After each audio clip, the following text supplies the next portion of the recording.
On April 10, 2026, Artemis II splashed down in the Pacific after a nearly 10-day crewed flight around the moon.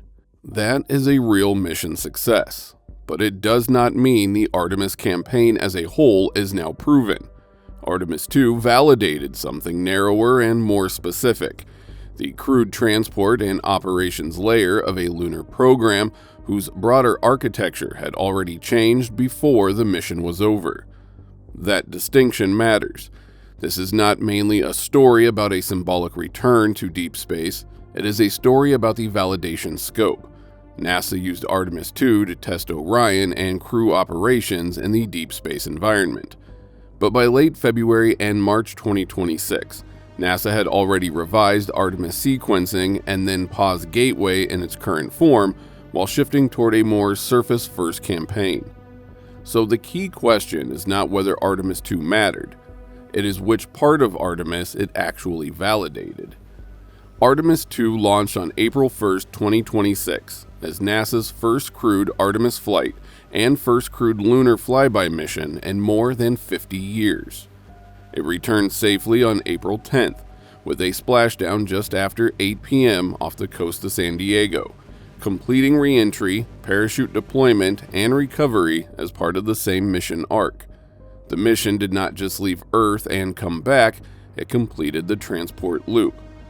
And that is the first major point. Artemis II proved that NASA can still execute the transport layer of a lunar campaign. Orion flew in deep space. The crew operated the vehicle in that environment. The mission completed its trajectory, correction burns, re-entry profile, and recovery sequence.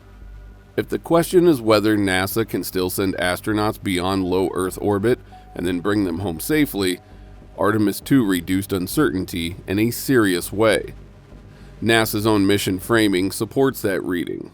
The Artemis II reference materials describe the flight as a test of Orion's systems in deep space, with emphasis on crew sustainment, systems and operations, hardware and data retrieval, emergency operations, and additional subsystem and data validation. During the mission itself, NASA also highlighted a manual piloting demonstration in deep space and a suit demo designed to evaluate crew operations during extended wear in microgravity. Those are not symbolic achievements, they are operational layers. Now that point is easy to miss because lunar flyby missions are often remembered for the moon pass itself. But from a systems perspective, the outbound leg is only half the proof. A campaign built around crewed operations beyond low Earth orbit depends just as much on navigation, discipline, return burn execution, re-entry performance, and post-splashdown recovery as it does on getting out there in the first place. Artemis II matters because it validated the entire chain as a single coherent mission arc rather than disconnected milestones. That is why Artemis II should not be treated as a broad triumph reel. The mission validated a specific stack of capabilities: transport, crew procedures, navigation, in-flight operations, re-entry, and recovery. It says something real about Orion, about the crew, and about NASA's ability to execute a demanding deep space test flight. But that does not automatically validate the broader campaign now being built on top of that layer. This is where the second half of the analysis begins. Because while Artemis II was in flight, the architecture around it had already changed. On February 27, 2026, NASA updated Artemis sequencing and added a new mission designed to test commercial landers and related systems in low Earth orbit before sending astronauts to the lunar surface. On March 24, 2026, NASA went even further, announcing a phased move toward sustained lunar surface operations, pausing Gateway in its current form and prioritizing infrastructure to support an enduring presence on the ground. Those two updates did not happen after Artemis II returned. They happened while the mission was still being prepared and flown. That means the architecture of Artemis II was built to support had already shifted before the crew came home. That changes how Artemis II should be interpreted. The mission no longer sits inside the exact campaign structure that many viewers still have in mind. It now sits inside a program whose top layer logic has shifted toward direct surface cadence, commercial surface support, and sustained operations. So even though Artemis II succeeded, it proved to be a lower layer of a campaign whose upper layers are still being reorganized. That brings us to what Artemis II did not test. It did not validate the surface infrastructure layer. It did not validate the revised commercial surface cadence model. It did not validate the lander-dependent segment of the campaign.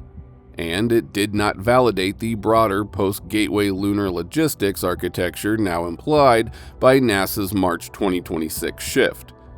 Those are not criticisms of Artemis II, they are boundaries around what the mission can honestly prove. And those boundaries now matter more because the unproven layers above them carry the weight of the entire revised campaign. This is where the story shifts from mission success to systems meaning. The impressive part is obvious. 4 astronauts flew around the moon and came home safely.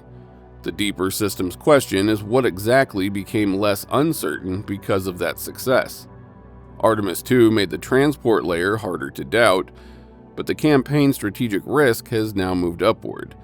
The unresolved layer is no longer whether NASA can fly Orion around the moon, it is whether the rest of the revised campaign can match that proven transport capability with a surface architecture that can actually sustain presence.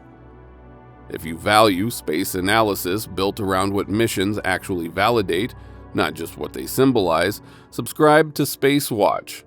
Because Artemis II does not close the Artemis story, it narrows it. And once the transport layer is flight proven, the pressure shifts to everything NASA still has to prove about it.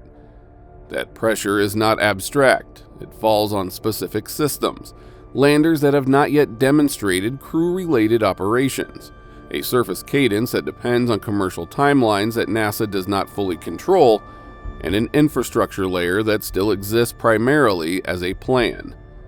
That shift matters because campaign credibility now depends less on whether NASA can execute a lunar flyby and more on whether the revised architecture can produce reliable surface cadence. Artemis II strengthens confidence in the journey out and back.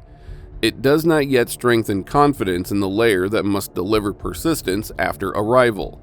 In other words, success in the transport system now throws the unresolved dependencies of the surface system into sharper relief. That shift has a second consequence inside the campaign itself. Before Artemis II, Artemis still carried open questions about whether NASA could execute a crewed deep space transport mission cleanly from launch to recovery. After Artemis II, that layer becomes harder to challenge. As a result, the center of gravity shifts upward. The landers, the surface logistics chain, the cadence of delivery, and the revised architecture for sustained presence now carry more of the campaign's unresolved weight. Artemis II did not create those dependencies, it made them easier to see. So the meaning of Artemis II is narrower than many celebratory framings suggest, but more important than dismissive ones allow. The mission succeeded where it was designed to succeed. It proved that the transport layer holds. What it cannot prove is whether the campaign above that layer will deliver on the harder problem: sustained presence, reliable surface cadence, and a commercial architecture that has not yet been tested at the scale Artemis now requires. The real question now is no longer whether NASA can send astronauts around the moon again, it is which parts of Artemis are now actually flight proven and which parts are still architecture on paper.